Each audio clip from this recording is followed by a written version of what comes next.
Here's a sidebar for you. Selling a business. This is episode 107 on Kelly Bagla's Go Legal Yourself podcast.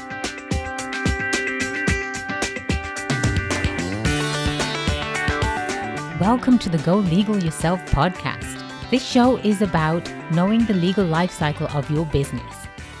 Welcome you, my legal beagle, to another sidebar of Go Legal Yourself podcast. This sidebar is titled Selling a Business. Now, why would I do a sidebar on selling a business? I know I have spoken to you multiple times about the business legal life cycle and the 4 phases that your business is going to go through.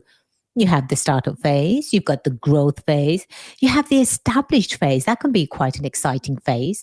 And then the most important phase out of all of them is exiting the business. And you can exit the business in multiple ways. And obviously one of them is selling the business.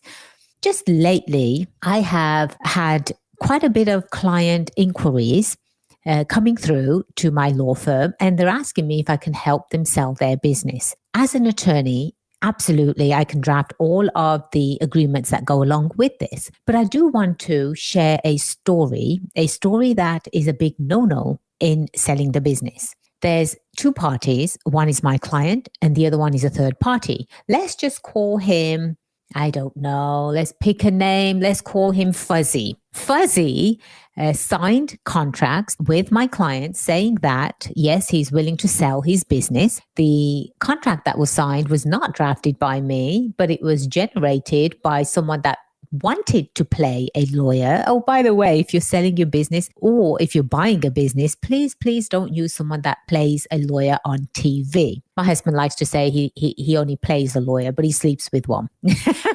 And that does not qualify him to be a lawyer. But when you are selling a business or buying a business, make sure that the contracts, you're going to have 2 types of sales. There's a asset sale, where you're just buying the assets of a business. And then there's a stock sale where you're actually buying the entire business itself. You are stepping into the seller's shoes. This one was a asset sale.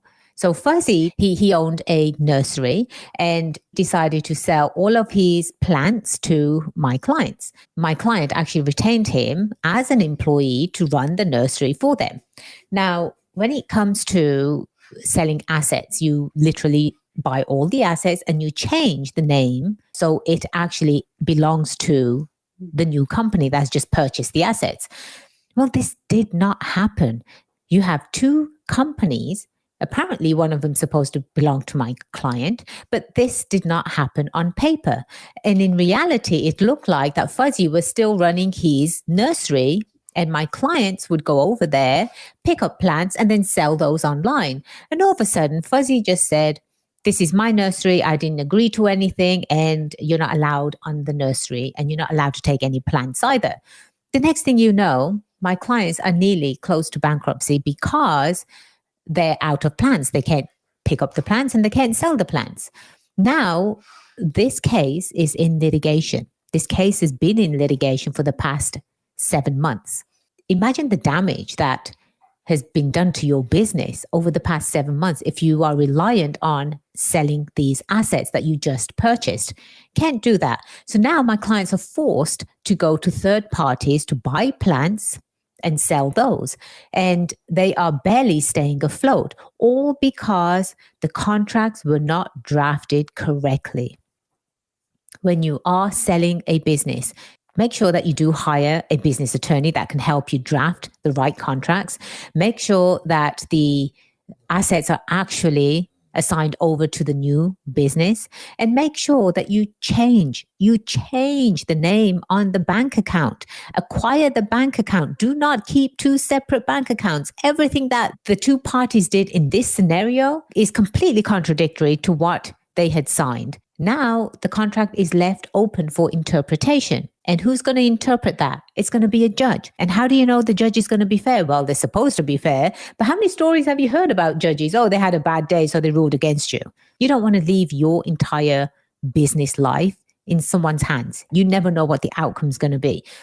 Anytime you go into business, you should know what the outcome is going to be.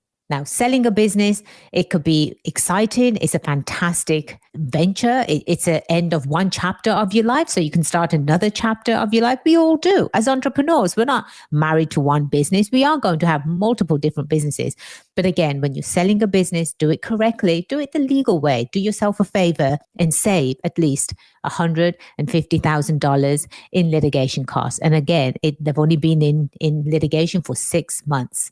You might want to multiply 150,000 by maybe 3, because I think that's exactly what it's going to take to settle this case, if at all. So do yourselves a favor. Selling a business can be fantastic, but definitely do it the right way. I am your legal friend, attorney Kelly Bagler, the queen of business law. And until next time, cheers to your success.